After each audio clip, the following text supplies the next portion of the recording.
Good afternoon, Linda. This is Linda Telsbo, a Judy Niemeyer certified teacher, and Linda's here to give us a demo today. Linda, why don't you tell us a little bit about yourself? Hi Lorraine, and thank you for having me today. Lorraine is with Sea Watch Fabrics, and she and I are working together on the Technique of the Month for Judy Niemeyer. What I'm going to be demoing today is how to cut out your fabric. I will be demoing on the first technique, which is the New York. Okay, so we're going to get started with the demo for cutting out the New York Beauty block. First, I'm going to review the tools that we'll need. Of course, you'll need a rotary cutter. You need some cutting rulers. You need to have your bags labeled, and Judy in her instructions tells you need a bag 1, which I've labeled here so you can see it. For this, we also need a bag 2. And I always mark a bag extra, so my extra fabric that's left over, I always put in an extra bag. You don't need to do that, but I find that to be helpful. You'll also need some paper clips, more than this, but as a demo here, some clamps. It's necessary to have your fabric organized and numbered.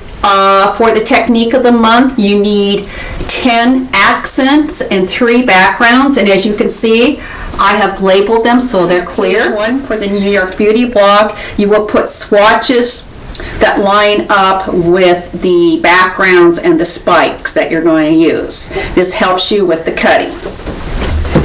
In addition, you will want to take your papers and cut them out about 1/8 of an inch, 1/16 of an inch around the outside dark line. Try not to cut on the dark line, as when you trim up your blocks, you will cut that off. After you've cut out your paper pieces, group them together and take a paper clip and clip them together for organization. You can see I've done that here with the New York Beauty block. There are 2 separate blocks for the New York Beauty. We have an E unit and an S unit. The E and S units are, the New York Beauty is the E unit, and the inside here is the S unit. In addition then to the paper pieces that you will be sewing on, Judy has designed template cutout sheets, and I will be demoing these when I cut out fabric. For now, you just need to cut around the outside edge. Do not cut these up into templates. Leave it as a spikes for Unit E. And my fabric for the spikes has been labeled A8, and Judy in her instructions tells you that, plus I also have my swatch that told me that. I'm going to remove my sticker temporarily. And for my spikes, in Judy's instructions, it tells you that you need to cut 2 9.5 inch strips. So we're going to go ahead and cut 2 9.5 inch strips here. Again, I'm going to use my Shape Cutter Plus. It just makes it easy. And we'll get our 2 9.5 inch strips like this, and then my assistant that you don't see at the end of the table will take care of my scraps for me. And we're going to fold up and put our sticker back on. Put that aside. Again, we're going to open up our strips right side up, very important. And sometimes you don't think that a batik has a right and wrong side, but if you get in the habit of just doing it, it takes any potential errors down the road out of the equation. So ask me how I know. And we have them right side up, both strips. And now I need to cut 8 7 3/4 by 9.5 inch strips.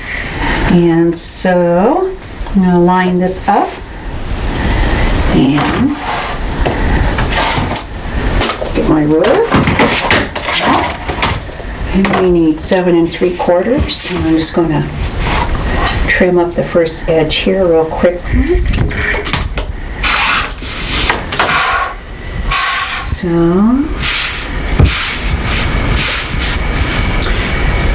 do 4 cuts, we'll give me 8 pieces. again, as before, you don't need to worry about exact precision when you're cutting, so don't stress. And as soon as we get our 4 cuts, this is a nice leftover piece, and again, I'm going to put that in my extra bag. Again, we take our pieces and we'll make a stack of 8 pieces. They've already been turned right side up. We don't need to worry about that at this point. And then we'll take our template cutout sheet for our spikes, which has been labeled Unit E Spike Template. Again, you're going to lay it on top. It's pretty obvious which way to lay it because you can't lay it that way. And a little extra fabric's been given on the ends. And we're going to take our paper clips and secure the paper.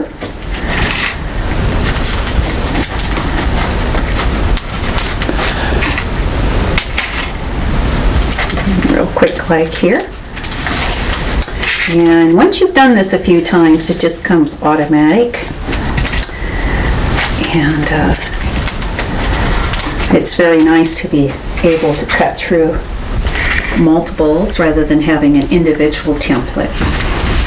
Now we're going to look for our cut line 1, and I'm going to move that over to here, my cut line 1, 2, 3, etc. Okay, so we've got our paper clips on, and we're going to start cutting, cut line 1, 2, 3, etc.